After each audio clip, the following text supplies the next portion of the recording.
नमस्कार।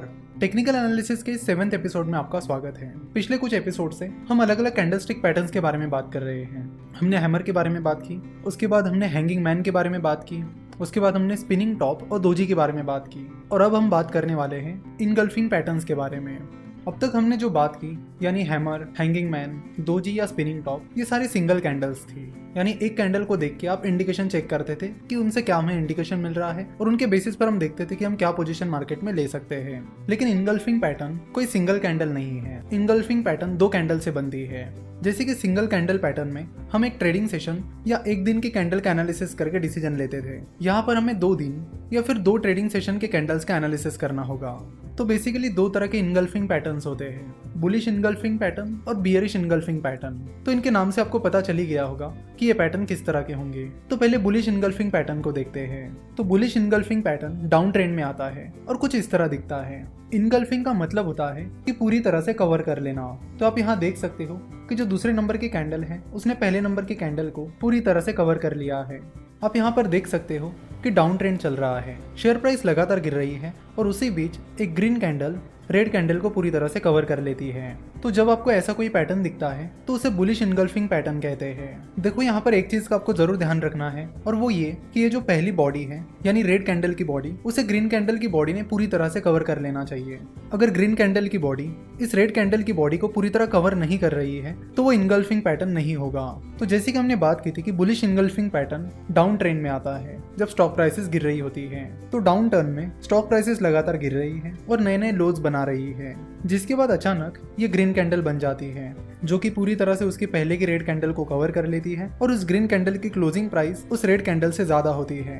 तो ये ग्रीन कैंडल हमें बताती है कि उस स्टॉक में या मार्केट में बुल्स ने एंट्री कर ली है। साथ ही उस ग्रीन कैंडल की क्लोजिंग प्राइस उसके पहले जो रेड कैंडल थी उससे ज्यादा है। तो इस ग्रीन कैंडल के दिन बुल्स ने उस स्टॉक में एंट्री कर ली है और सिर्फ एंट्री नहीं की है, उन्होंने उस दिन भर में अपना मोमेंटम भी बनाए रखा। तो बुलिश इनगल्फिंग पैटर्न हमें बताता है कि उस डाउन ट्रेंड में यानी उस बियरिश ट्रेंड में बुल्स ने एंट्री कर ली है और अच्छी खासी सक्सेसफुल एंट्री कर ली है, जिसके बाद ये एक्सपेक्ट किया जाता है कि आगे भी बुलिश पैटर्न कंटिन्यू कर सकता है, जिसके चलते ट्रेडर्स उस स्टॉक को खरीद सकते हैं।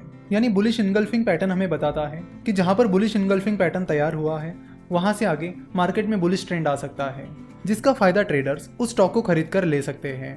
जिस दिन आपको ये इनगल्फिंग पैटर्न बनता हुआ दिखाई दे रहा है उस दिन के आखिर में खरीद सकते हो। यानी जिस दिन ये ग्रीन कैंडल बन रहा है उसके आखिर पीरियड में आपको पता चल जाएगा कि यहाँ पर बुलिश इनगल्फिंग पैटर्न बन रहा है, तो उस दिन के आखिर के कुछ टाइम में आप उस स्टॉक को खरीद सकते हो, या फिर आप अगले दिन का वेट कर सकते हो और अगले दिन उस स्टॉक को खरीद सकते हो। और इन दोनों रेड और ग्रीन कैंडल में से जिस कैंडल का लो कम है उसे आप स्टॉप लॉस रख सकते हो। एक चीज हम फिर से रिपीट करेंगे कि जब भी आप ट्रेडिंग कर रहे हो तो आपको स्टॉप लॉस रखना ही रखना है। विदाउट स्टॉप लॉस आप ट्रेडिंग बिल्कुल भी मत करिए। अब बात करते हैं बियरिश इनगल्फिंग पैटर्न के बारे में। Bearish engulfing pattern up trend में आता है और कुछ इस तरह दिखता है। इसमें पहले आपको ग्रीन कैंडल दिखेगी और उसके बाद रेड कैंडल दिखेगी, और जैसे कि आप देख सकते हो कि इस रेड कैंडल ने उसके पहले की ग्रीन कैंडल को पूरी तरह कवर कर लिया है। देखो, जरूरी नहीं है कि उस पूरी रेड कैंडल को उस ग्रीन कैंडल को पूरी तरह से कवर करना है। जरूरी ये है कि उस रेड कैंडल की बॉडी को ग्रीन कैंडल की बॉडी को पूरी तरह से कवर कर लेना है। तो यहाँ पर बॉडी ज्यादा मैटर करती है रादर देन की पूरी कैंडल। तो जैसे कि आप यहाँ पर देख सकते हो कि मार्केट में अप ट्रेंड यानी बुल ट्रेंड चल रहा है, शेयर प्राइस लगातार बढ़ रही है और नए नए हाइस तैयार हो रहे हैं, और इन हाइस के बीच अचानक से एक रेड कैंडल आ जाती है जिसकी बॉडी उसके पहले की रेड कैंडल की बॉडी को पूरी तरह से कवर कर लेती है। तो जब भी आपको ऐसा कोई पैटर्न दिखेगा तो उसे बियरिश इनगल्फिंग पैटर्न कहा जाएगा। तो बियरिश इनगल्फिंग पैटर्न हमें क्या इंडिकेट करता है? बियरिश इनगल्फिंग पैटर्न हमें इंडिकेट करता है कि मार्केट में अपट्रेंड चल रहा है, लगातार उस स्टॉक में नए नए हाइस तैयार हो रहे हैं, उसी बीच ये रेड कैंडल आ जाती है और ये रेड कैंडल इंडिकेट करती है कि उस रेड कैंडल के दिन की क्लोजिंग प्राइस उसके पहले के दिन की क्लोजिंग प्राइस से कम है।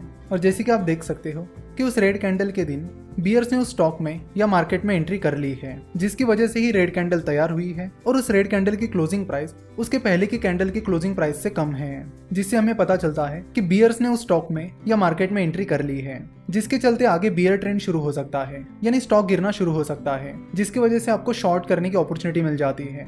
यानी ट्रेडर शॉर्ट सेलिंग करके उस स्टॉक की गिरने वाली प्राइस का फायदा ले सकते हैं। यानी बियरिश इनगल्फिंग पैटर्न के बाद ट्रेडर्स उस स्टॉक को शॉर्ट करके यानी उस स्टॉक में शॉर्ट सेलिंग करके प्रॉफिट कमा सकते हैं, जैसे कि बियरिश इनगल्फिंग पैटर्न के बाद जैसे ही उस स्टॉक की प्राइस गिरने लगेगी तो उससे जिन ट्रेडर्स ने उस स्टॉक में शॉर्ट सेलिंग की है उन्हें फायदा मिलना शुरू हो जाएगा। तो ट्रेडर्स जिस दिन ये रेड कैंडल फॉर्म हुई है उस दिन के आखिर के पीरियड में इस स्टॉक को शॉर्ट कर सकते हैं, या फिर ये जो रेड कैंडल है उसके अगले दिन ट्रेडर इस स्टॉक को शॉर्ट कर सकते हैं। तो जब भी आप बियरिश इंगल्फिंग पैटर्न में पोजीशन लोगे तो उसमें ये जो रेड कैंडल है और ग्रीन कैंडल है, इन दोनों में से जिस कैंडल का हाई ज्यादा रहेगा उसे आप स्टॉप लॉस के तौर पर यूज कर सकते हो। बुलिश इंगल्फिंग पैटर्न से हमें पता चलता है कि डाउन ट्रेंड खत्म होने वाला है और अप ट्रेंड शुरू हो सकता है, जिसका फायदा ट्रेडर्स उस स्टॉक में एंट्री करके ले सकते हैं। वही बियरिश इंगल्फिंग पैटर्न हमें बताता है कि जो अप ट्रेंड चल रहा है वो खत्म हो सकता है और डाउन ट्रेंड शुरू हो सकता है, जिसका फायदा ट्रेडर्स उस स्टॉक को शॉर्ट करके कर सकते हैं। तो आशा करता हूँ कि आपको बियरिश इंगल्फिंग पैटर्न और बुलिश इंगल्फिंग पैटर्न ये दोनों भी पैटर्न अच्छे से समझ में आए होंगे। साथ ही ये पैटर्न्स क्या इंडिकेट करते हैं ये भी समझ में आया होगा। हमने ये भी बात की थी कि इन पैटर्न्स के बाद आप कौन सी पोजीशंस ले सकते हो और क्या आपका स्टॉप लॉस होना चाहिए। तो आने वाले कुछ एपिसोड्स में भी कुछ इस तरह के अलग अलग पैटर्न्स के बारे में जानने वाले हैं। हम पता करेंगे कि वो पैटर्न्स क्या इंडिकेट करते हैं और उन पैटर्न्स के बाद आप कौन सी पोजीशन मार्केट में ले सकते हैं।